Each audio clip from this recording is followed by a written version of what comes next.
Thank you for joining us for today's episode.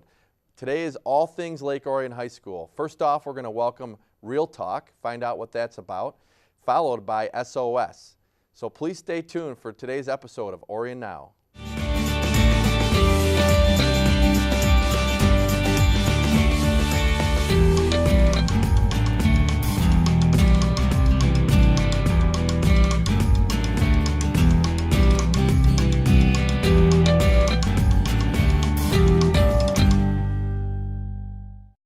Welcome back. Thrilled you're joining us for this episode. Right now I'm really excited to introduce our first guest today, Michelle Novak and Grace Van Leer. Michelle is a counselor at Lake Orion High School and Grace is a student. And we're here to talk about Real Talk. Real Talk, what is it? How did it get started? So Michelle, why don't you explain a little bit of the history behind Real Talk? We brought in Challenge Day about 8 years ago. We brought them in for 3 or 4 years. And Challenge Day is a company from California. It's a nonprofit organization who comes in to kind of break down barriers, to kind of develop unity within your school and your district. We had them come in, but it's very costly. So the program costs about $15,000. And through over the years, budget was becoming an issue. So John Miles, who's a teacher at the high school, and I got together and we thought that we could do a program similar to Challenge Day, but just letting kids talk and having adults listen. What we were gathering from Challenge Day was that the kids just want to talk and have the opportunity to speak. So John and I developed Real Talk 3 years ago, and basically what it is, we bring together about 80 adults throughout the week. So we host it 4 days. We don't do it on Wednesdays because of our late start. So we host it for 4 days. We get about 120 kids together with 20 adult facilitators, because our program cannot run without adults. So we get community members. The good thing is we get business owners, we get government officials, law enforcement, parents, clergy, all different sectors of the community, which is good to bring them in working with kids all day long. We work with kids, so it's good to have them come in. And we bring them together, the kids together, and we talk about real topics. And the topics are bullying, depression, suicide, alcohol, drugs, how they feel about themselves, how they feel about their families. And they come together for 6 hours and bond and talk about real topics and real issues. It's pretty amazing. I've had the opportunity to facilitate, I think 3 times, now I lost track. But it is an amazing day. I mean, it's good to kind of get the overview. My take on it is just the first time I did it, I was overwhelmed. I mean, it was really like eye-opening to see that not overwhelmed by the stuff the kids were going through, but just the fact that a lot of them had never really opened up before to an adult or even to their peers. So I think that's a cool thing. I mean, talk a little bit about some of the feedback you get from the students going into it and then afterwards, after they experience this all day of being together. It is voluntary, so we do take 120 kids per day. It's all voluntary. Kids have to sign up, permission slips. And another goal is so that the kids can realize that they're very much very, very, very different on the outside, but they're all very much the same on the inside.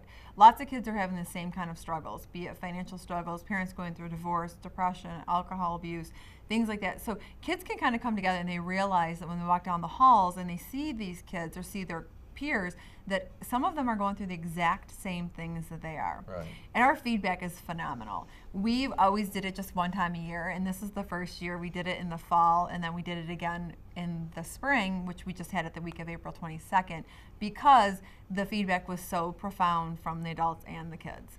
And again, the feedback is, we wish that the day was longer, and we wish that we had more people to listen to us more often.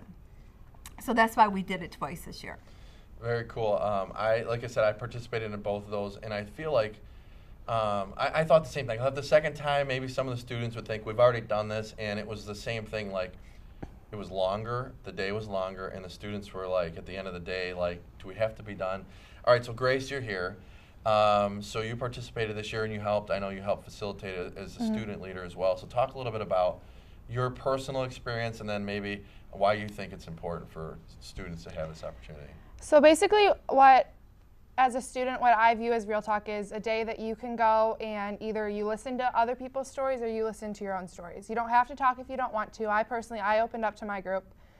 So when the day first starts off, you're in a big group in the gym, and we do a bunch of team building exercises where we're just trying to get everybody to feel comfortable. And after about an hour of that, then we go into our individual groups. We get separated randomly, and this year we did different grades all together in the same group. That was one of our major feedbacks from the years before, that they want all the grades put together, just not a senior day, a junior day, that kind of thing. So we talked about, each group could talk about basically whatever they wanted. They just kind of opened it free reign to all the students. And then after your first group, then we got lunch, and then we did this exercise called Cross the Line. And it's basically everyone is silent, and Miss Novak or John Miles will ask a question or say, cross the line if you've ever been sexually abused, if you know anybody, that kind of thing, just to make everyone open up and just let it all out there. And so I think that exercise alone made a lot of people open up, because I'm seeing friends that I've had for years walk across the line that I've never would have known about. And then we go back into our go back into our groups, the same groups that we had in the morning, and that time was really the time that my group opened up, where everyone just, after that cross line, everyone just wanted to lay it all out on the line. Everyone just wanted to talk about it. So the day is pretty much a day of you getting to talk about what you want to talk about, things that I haven't told my best friends or my family members. It's just a day that you can open up to a group and know that it's going to stay in that group. Right. I know a lot of people said that it was a really good experience. They want it to happen more often. They want to see if they can come back next year if they're graduating this year. They wanted us to know how else they can get involved. I haven't heard anything bad about Real Talk besides they want to stay longer, they want to do this and that. So it's an experience that I think everyone at Lake Orion High School needs to have. And I agree with that, because I participated a few times. So, why do you think it's important? And this is for either one of you. I mean, there's 2,600 or so students in our school, which is a great thing. You know, it's a great benefit, but then also there's some downsides to that. So why do you think it's important? Or, you know, I think maybe personally that's one of the real benefits of this, is really breaking these huge groups down into smaller groups. But I mean, what's your take on that, the importance of these smaller groups getting together? I think what's important about the day, we do feedback forums, so we get feedback. We've ran over 500 kids this school year into this program, and actually we've ran almost 1,000, 500 per week. We've never had any negative feedback. It's always been, you know, the kids need it. They want adults to listen, and they want to be able to be somewhere so they can talk. Right. And that's why I think it's so important, especially in this day and age of social media and so much pressure on these kids. Things were vastly different when we were growing up. There's so much more pressures that the kids have, and be it academically, athletically, you know, fitting in, financially, you know, so much more divorce and family struggles, that we don't have time to ask kids, how are you doing? Right. I can tell you that the group, each time I've done it, my group has been pretty diverse, from the stud athlete to the kid that's really involved in band to the kid that's not involved in anything. And I think, to me, the most impactful thing is a facilitator, because that's really what we are. We're not really, as facilitators, we're not really there to fix their problems. We're really there just to do that, just to facilitate the conversation and to get these students talking to each other. But I think what I noticed is, what I saw every time was, I mean, kids literally sitting there with their arms crossed, like, even though they were there voluntarily, like, I'm not saying a word, this is kind of dumb, to sobbing and hugging in their arms, you know, 3-4 hours later. And I think, you know, the feedback that I've gotten from the students that I've been able to go through this process is like, they literally could have shared the hallway and been 3 lockers down from this person for 4 years and didn't know the first thing about them. And now they realize how much they have in common. And again, based on all the stuff our community has been going through in the tough times, I think it just kind of breaks down these barriers that exist for whatever reason. So to me, it's honestly, I try not to weep, but basically tears every time, and sometimes even worse. But it's impactful. So I appreciate the fact that you keep it going. I know you put a couple hours into this, right? The time-consuming part to it is more logistically getting adults involved, and we do try to get as many as we can. So we're always looking for adult facilitators. We do run it in the Orion Review. We do run it. So we are looking for adults. And again, you're not there as a counselor. You're not there to fix anyone's problems. We just need our adults to facilitate, to listen to our kids. Right. talk about a little more about this walk the line thing. I know Grace touched on it, but where'd you get the idea from, and talk about what you think the exercise is. It's a team building activity. It's called Cross the Line, and John Miles actually has his master's degree in experiential ed, so he used it in his master's program. It's to identify or to let everyone, the youth know or the people involved know that they are not the only ones. So you would start out very light, cross the line, and everyone is standing. So we had 130 people standing on one side of the gym, looking across the gym, and cross the line if you or if your parents are divorced. So whenever you cross the line and you turn around and you look, so the ones who have married parents, the ones who have divorced parents are looking at one another. And like Grace says, you're looking at classmates that you never knew that they had things going on. Some of the questions get deeper. Cross the line if you've ever went hungry because your family did not have enough money to feed you. And we had 20 to 30 kids cross the line throughout the week. And these teenagers, the ones who didn't cross the line, are devastated. They think in Lake Orion people are hungry. Right. Cross the line if you've ever been homeless. People cross the line. So we have our teenagers looking across the line at people that they might have seen in the hallway, knowing that, my gosh, they were homeless at one time. Right. Something that many of our kids have no idea what that's about, which is good, but that makes our kids realize that, be a little kinder to one another, because we don't know what's going on in people's lives. I think that you'd be hard pressed to find someone that experiences that bullying, at least in the near future, after experiencing that, because that's one of the questions that I really liked this year was cross the line if you've ever been bullied. And a lot of kids, and then the next question was if you've ever been the bully. And then you're looking at these kids, and then I think John basically said, if you bullied someone across the line from you, why haven't you yet apologized? It's just this really powerful moment that again, I think the team building, my experience, you kind of builds up. You don't jump right into that. Right. It builds up to, at this point, I mean, it's really powerful. So I think it's important for people in our community to know about it. So I'm really glad you guys came on to talk about it. So again, a little bit, how can people get involved if they're interested in this? Because I know people are asking a little bit. How do they contact you? I guess we can put your contact information up. Yes, we are going to run it again in the fall. No dates haven't been set yet, but we'll be running it sometime before the holidays, before Thanksgiving. If you're interested in volunteering, again, you can email me or call the high school, and we'll put the contact information. And also, another thing too is the school district does not fund it. Yes, they pay our salary, but they do not fund it. So we have to pay for any food, the food that we have, because we provide lunch for them. So we're always looking for monetary donations for the program and as many adult volunteers as we can get. Awesome. Well, it's an amazing program, and thank you for coming and talking about it, and Michelle, seriously, for all you do, and John, I know he's not here, but without Michelle and John, this program would not exist in our high school. So if you're interested in getting more information, please contact Michelle.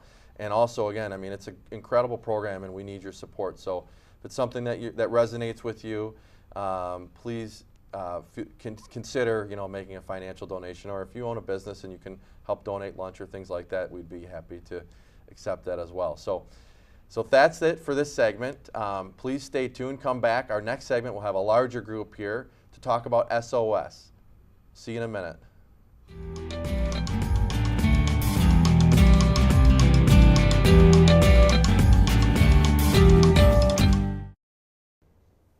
Welcome back. I'm super excited for this next group that's joining us here on Orion Now today.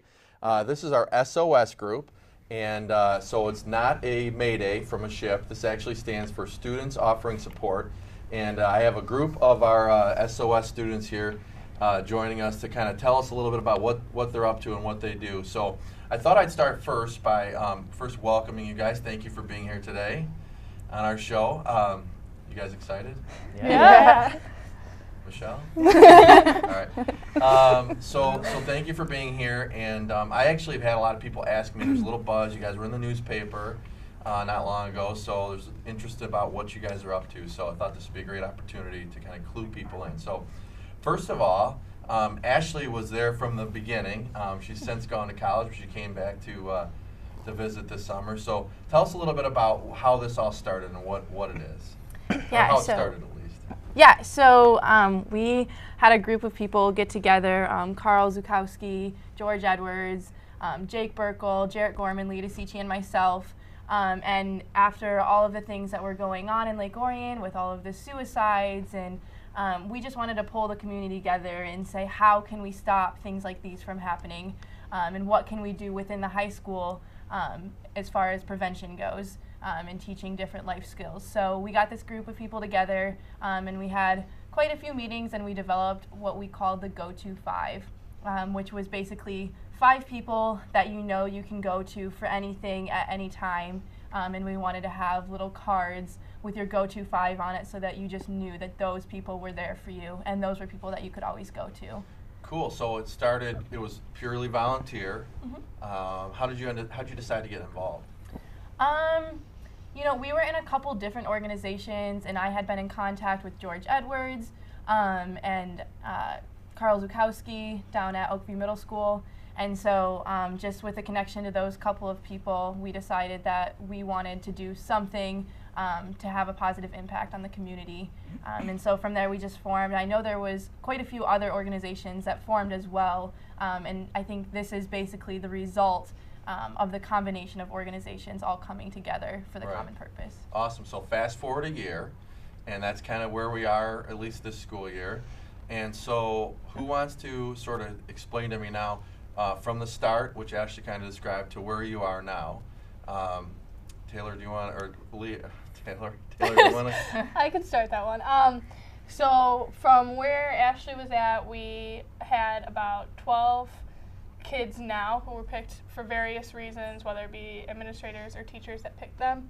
And they were sent on a mission to go find some friends that they thought would be good at being an SOS member, but also that they were from different social groups. They were from all walks of life in this high school. And we had them come back, and that was about 30 kids. And we met back up in the Career Center, and it was packed, and the kids were excited. And we told them what our ideas were, what our goals were, and that we needed even more kids. So they went out, and they got more people that they thought would be good. And then we had our meeting on a Wednesday morning. Most of our meetings are on Wednesday mornings. And there was about 100 of us, and we decided to have a training day so that we could learn. At the training day, we learned how to speak in front of people. We learned how to, what the signs were and stuff. We learned what we would be teaching the students, and we learned who our partners would be that we would go into the classroom with. And from then on, we went into the sophomore and freshman STAR classes back to back, and then we went into the junior senior STAR classes back to back. Awesome. So who did the training? What type of, so you explained it a little bit. Who trained you? We had 13 adults that came and trained us, Ms. Novak being one of them.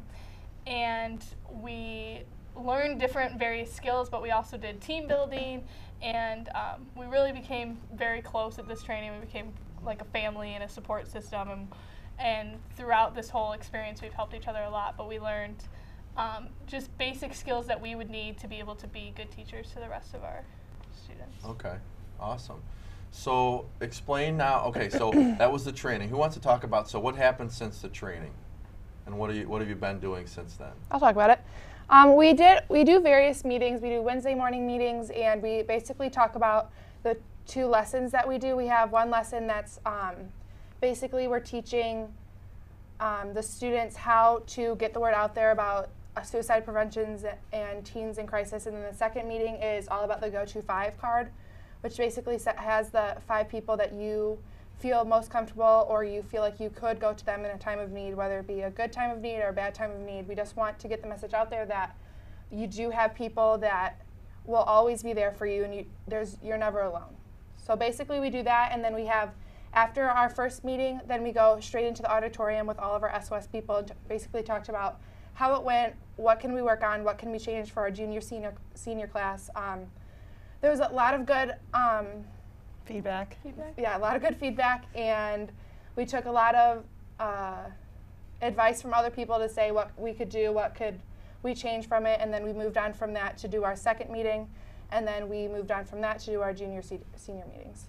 So are all the students, do you think every student at Lake Orion High School has heard of the SOS and the Go-To 5? Yes. Yeah. Okay. Yeah, I would say so. And how are you guys getting the word out? I don't know if we cover that completely.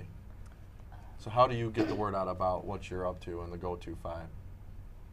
We have been in the classrooms, obviously was the main thing, but then we're on Twitter, we're creating a website, and the students, the SOS students, are the reason that they were picked, whether it be by their friends or by administrators. They were picked because they're the kids who aren't very shy, and they're very vocal about being an SOS.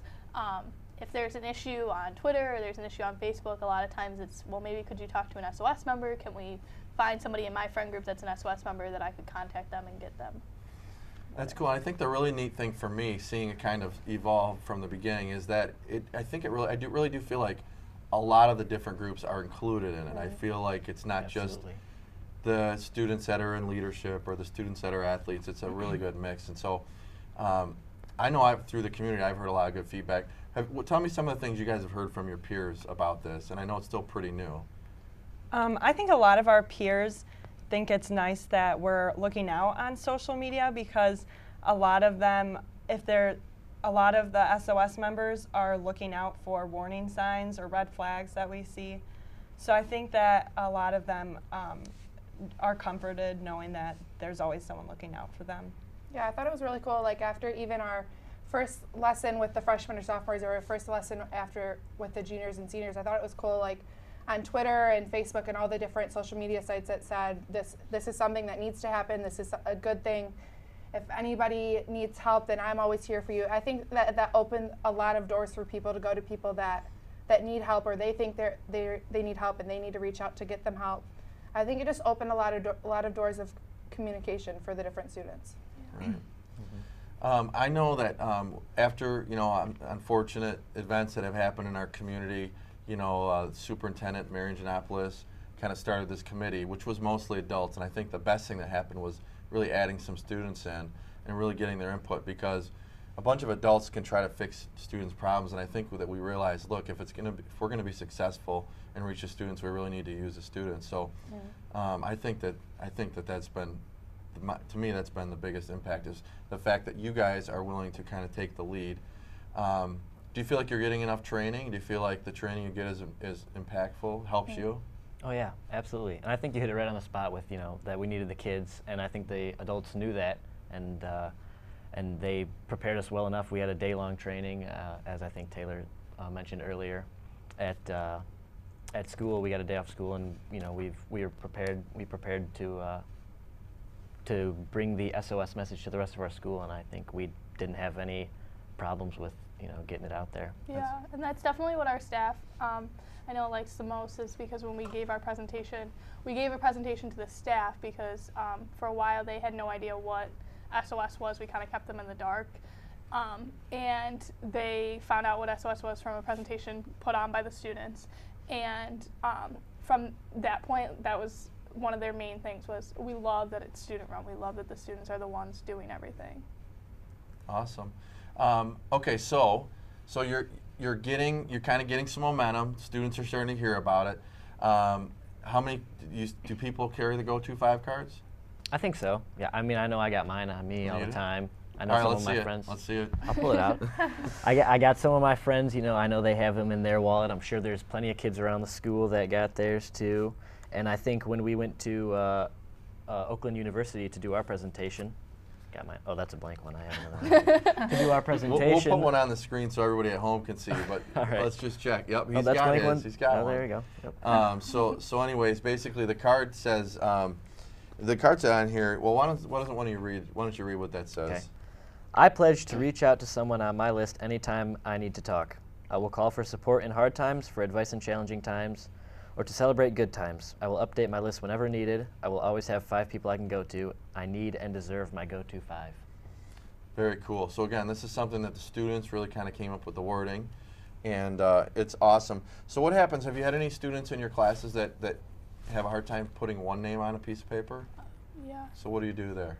Well, we're taught to kind of walk around and kind of peek over the kids' shoulders. It was something we went over when we did our training. And you can either offer yourself, or you can offer the crisis card, which I think Jake is holding right now. Right here. And also what really helps is talking about it throughout the class, about who people put down on their go-to 5, or the SOS member themselves sharing who is on their go-to 5, because a lot of times it sparks people that they kind of overlooked. They think, oh yeah, they're always there, and they just went right past it. Cool. So, again, that's some of the feedback I've heard is even from some of my daughter's friends. It's like, it's nice to know that someone's affirmed and said, yes, I can be on your card and you can call me or text me if you're in crisis. Now, you kind of hinted at it a minute ago. So we're not just doing this on our own. Maybe you want to talk to this, Michelle. What other organizations are we partnering with in Lake Orion with outside of our district to sort of help us in this initiative? We did partner with Common Ground. So Common Ground was the ones who provided the information for our training. So we didn't create the wheel. We use what Common Ground uses. We partnered up with George Miller in the health department. They've helped us out. Logan County Suicide Prevention Coalition has helped us out, along with the different 13 sectors of our community. So we did reach to various people within our community. Right. What I do find interesting is that we changed an entire mindset with our teenagers. 5 years ago, teenagers would post things all over social media about wanting their life to end or making comments about life, sucking, and you'd have 400 or 500 of them liking the comment. Where now we've changed the mindset that whenever individuals do post that stuff, teenagers know that that's something to be afraid of, and they need to tell an adult. So we teach them they are not therapists, they are not counselors, the SOS. Teen leaders are simply there to be aware, and if they see anything, and we're teaching other people to come tell an adult. That's great. So you have, you don't have to have all the answers. You have Right. the tools. Common Ground is a great one. They have a 24/7 hotline. Mm-hmm. Right. And also our Oakland County Sheriff's deputies, I know, have been called if we think someone's in crisis to do a check. And so, we know about all the bad things that have happened in our community, but in my opinion, I think that there's already been some great fruit. And I've heard stories even from some of you about you guys reaching out to people that were in crisis. And again, we don't know what could have happened, but we know, there are a lot of, it's hard to measure. Mm-hmm. So then the one thing that I'm really excited about, not just the fact that this is this going on in our community, but we're getting some attention from Oakland County Health Department, like you mentioned, but also you guys recently got invited to Oakland University. Yeah. Talk about that for a minute. Who wants to talk about that? I'll take that one. Oakland University has a student leadership conference they do every year, I think. And us as the SOS kids were asked to come along and present to students that would come into our module that we had in a classroom. And we basically presented to them the same things that we do to our students at school, the lesson 1 and the lesson 2, including the go-to 5 card. And we got a lot of good feedback. We had kids running late for their next class because they were staying after to ask us questions and talking to us about things that they liked about it and how they can get it started up at their school. So that went pretty well, and I think the word is spreading beyond what we can control and even know about. That's awesome. Any other feedback from that experience? The it- colleges want to copy us. That's awesome. It was a really cool experience. It went really well, and sort of what Jake said, that Mr. Bell's wife is a counselor over at Waterford Kettering. Is that what it? And she called him later and was like, "My kids are raving about your SOS program. They said the classroom just went wonderful, and that your kids were well prepared to teach us, and that they want to get it going in their school." And that's what I think is really cool, because we've talked about trying to help them and trying to figure out how to make it so that it spreads and helps whoever. That's very awesome. And so last question, how much do you guys get paid to do this? Thousands? 0. They get to work with me. Oh, don't get to even work get with It's you. priceless. We get paid, We in don't love. even get ice cream. We get paid in love. Paid in love. Yeah. Well, you guys know I love what you're doing, and I love you guys. So thank you for what you're doing, because I think you're making our community and our school district just not only a safer place, but just an awesome environment. So thank you for making a difference, and thanks for telling us a little bit about what you do. And any last comments? No? Thank you for having us. Yeah. Hopefully you're Thank inspiring you. the next generation. Well, that wraps this segment. And again, I want to thank this group, and there are many more of them at our high school that are doing the same work, so making a difference in our community. Thank you for what you guys do, and hopefully if anyone in our community needs help, please reach out to Common Ground or to this group here today. Again, thanks for watching this episode, and we'll catch you next time.